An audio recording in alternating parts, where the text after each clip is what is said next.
So we're in Dubrovnik. Did I pronounce it well? In the southern coastal part of Croatia, facing the Adriatic Sea. So this location is the shooting location of Games of Thrones. The sea area, no? The sea area is facing Adriatic Sea. Then up there is the Mediterranean. So this castle is built on a mountain by the sea. So ilalim natin is dagat niyan, kung mahulog tayo dyan, that's too big talaga, no? Super lalim. We're just walking slowly, no? Ayan, diretso tayo.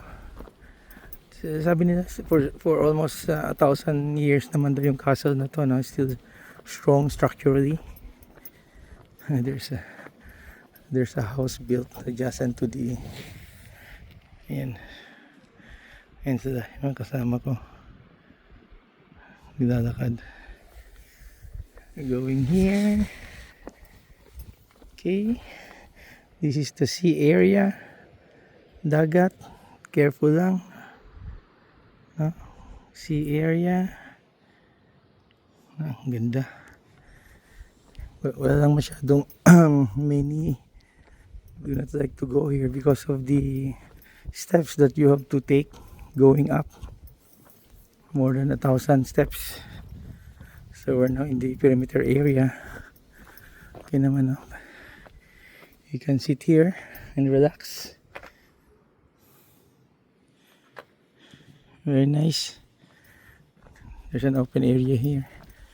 Before it's used siguro as a parang landing area for troops while facing the sea. Okay.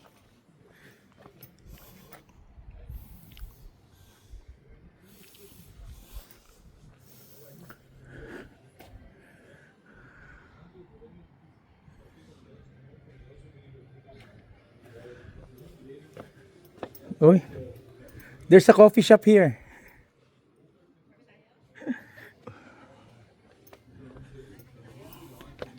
This side, very nice.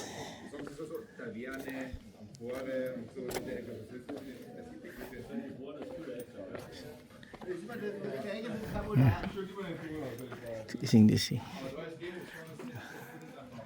The other side. So we're in the southern coast of Croatia. No, this is Dubrovnik, city of Dubrovnik.